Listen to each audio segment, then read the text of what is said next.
नमस्कार दोस्तों। आज अपने पढ़ेंगे उसने कहा था हिंदी की बहुत ही इम्पोर्टेंट कहानी है। ये अपने first grade second grade net Hindi साहित्य में सेट में सभी जगह काम आएगी दोस्तों आपके। तो देखते हैं अपने ने पहला प्रश्न क्या है अपना। उसने कहा था पाठ के आधार पर सूबेदारनी का चरित्र चित्रण करें। तो देखो, सूबेदारनी कहानी में सिर्फ दो बार आती है, एक बार कहानी के आरंभ में ही, दूसरी बार कहानी के अंतिम भाग में, वह भी लहना सिंह की स्मृतियों में। लेकिन कहानी में सूबेदारनी का चरित्र लहना सिंह के बाद सबसे महत्वपूर्ण चरित्र है। उससे पहली मुलाकात 8 वर्ष की बालिका के रूप में होती है। तो यहाँ पहला प्रश्न अपना यही बन जाएगा, कितने वर्ष की बालिका के रूप में होती है। 8 वर्ष की बालिका के रूप में होती है, जो अपने ही हम उम्र लड़के के मजाक से लजाती है। लेकिन उसके व्यक्तित्व में पहला परिवर्तन ही हमें तब नजर आता है लहना सिंह के इस प्रश्न के जवाब में कि तेरी कुड़माई हो गई है।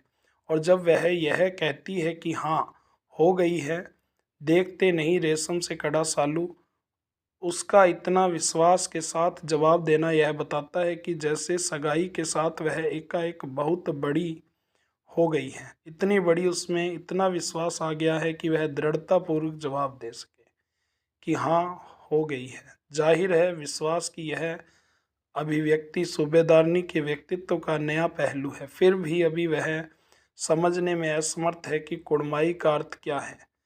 इसीलिए या लड़की होने के कारण अपनी भावनाओं को या तो वह व्यक्त नहीं करती, इसीलिए ऐसा नहीं लगता कि कुड़माई का उस पर भी वैसा ही आघात लगा है जैसा लहना सिंह पर लगा था।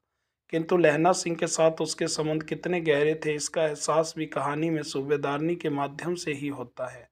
8 साल की नादान सी उम्र में जिस लड़के से उसका मजाक का संबंध बना था, उससे वह 25 साल बाद भी अपने मन मस्तिष्क से ही निकाल पाई, जबकि इस दौरान वह किसी और की पत्नी बन चुकी थी। उसका घर परिवार था, जवान बेटा था, और जैसा कि कहानी में स्पष्ट होता है वह अपने घर परिवार में सुखी और प्रसन्न थी। लेकिन 25 साल बाद भी जब लहना सिंह उसके सामने आता है तो वह उसके तत्काल पहचान जाती है। न केवल पहचान जाती है बल्कि अपने बचपन के संबंधों के बल पर उसे विश्वास है कि अगर वह लहना सिंह को कुछ करने को कहेगी तो वह कभी इनकार नहीं करेगा। निश्चय ही यह विश्वास उसके अंदर लहना सिंह के व्यक्तित्व से नहीं पैदा हुआ, बल्कि यह स्वयं उसके मन में लहना सिंह के प्रति जो भावना थी उससे पैदा हुआ था। लहना सिंह के प्रति उसके अंतर मन में बसी लगाव की भावना का इस तरह 25 साल बाद भी जिंदा रहना सूबेदारनी के व्यक्तित्व को नया निखार देता है। इस अर्थ में वह परंपरागत भारतीय नारी से भिन्न नजर आती है। ठीक है दोस्तों, इसका अर्थ है यह नहीं कि सूबेदारनी अपने घर परिवार के दायित्व से विमुख है, बल्कि इसके ठीक विपरीत लहना सिंह से उसकी 25 साल बाद हुई मुलाकात उसके अपने घर परिवार के प्रति गहरे दायित्व बोध को भी व्यक्त करती है। वह लहना सिंह से प्रार्थना करती है कि जिस तरह बचपन में उसने तांगे से बच्चे उसे बचाया था, उसी तरह अब उसके पति और उसके पुत्र के प्राणों की भी रक्षा करे। इस तरह उसने अपने पति और पुत्र के प्रति प्रेम और कर्तव्य की भावना भी है।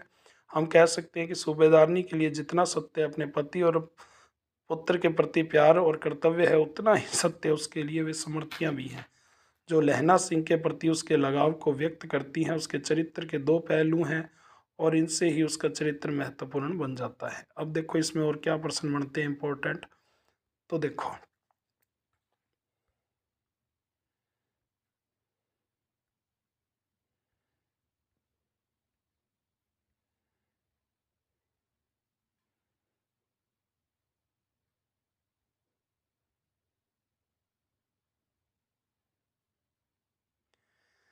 लहना सिंह के परिचय में अपने शब्दों में हम बता रहे हैं, सच्चा प्रेमी लहना सिंह एक सच्चा प्रेमी है। बचपन में उसके हृदय के अंदर एक अनजान भावना ने जन्म लिया था। कहानी का नायक कौन है, प्रश्न ये आता है।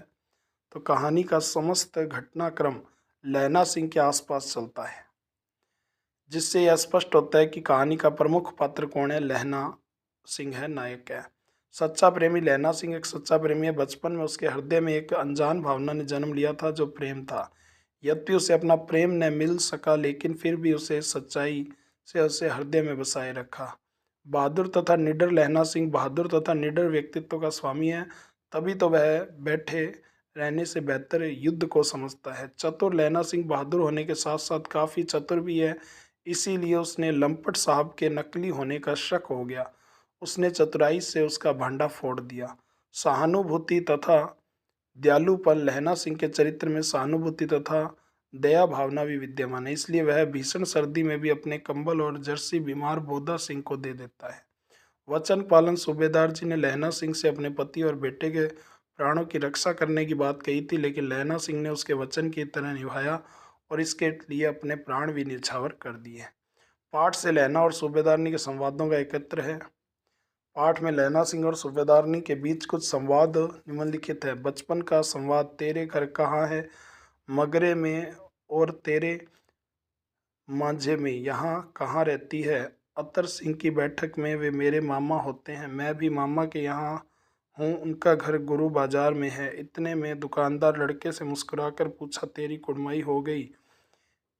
इस पर लड़की कुछ आंखें चढ़ाकर धत कहकर दौड़ गई। लड़के ने फिर पूछा, तेरी कुड़माई हो गई, और उत्तर में वही धत मिला। एक दिन जब वह फिर लड़के से वैसी हंसी में चिढ़ाने के लिए पूछा, तब लड़की लड़के की संभावना के विरुद्ध बोली, हाँ हो गई। कब?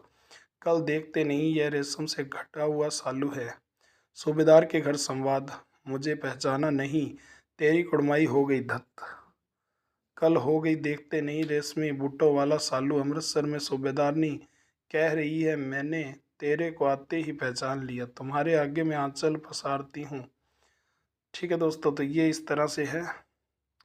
प्रसंग व अभिप्राय बताएं। मृत्यु के कुछ समय पहले ही स्मृति बहुत साफ हो जाती है। जन्म भर की घटनाएं एक एक करके सामने आती है। सारे दृश्य में रंग साफ होते हैं।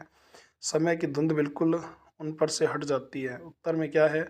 प्रस्तुत पंक्ति चंद्रधर शर्मा गुलेरी द्वारा रचित पाठ उसने कहाते से लिया गया है। इस पंक्ति का हास्य बड़े ही भावुक है। जब लड़ाई खत्म हो जाती है तो लैला सिंह को अपने 12 वर्ष की अवस्था की याद आने लगती है। अमृतसर शहर के चौके पर दही दुकान पर मिली वो 8 साल की लड़की। तो उस समय लड़की 8 साल की थी और लहना सिंह जो है वो 12 साल का था। तेरी कुड़माई हो गई दत्त कहकर देने वाली जवाब उनके बहुत याद आ रही है। ठीक है, तो ये उम्र वगैरह भी अपने से पूछी जा सकती है। लहना सिंह जब जमादार पद पर नियुक्त हुआ था तब उस लड़की की याद उन्हें ज़्यादा नहीं आ रही थी, लेकिन जब मृत्यु नज़दीक आने लगती है तो सारी बातें याद बनकर आने लगती है, अर्थात सारे दृश्यों के रंग साफ होते हैं। समय समय की धुंध बिल्कुल उस पर से हट जाती है। ठीक है दोस्तों, तो शॉर्ट में अपने ने ये पाठ किया, तो उम्मीद करता हूँ आपको ये पसंद आया होगा। अगर आपको अधिक से अधिक पसंद आ रहा है तो लाइक करें, शेयर करें।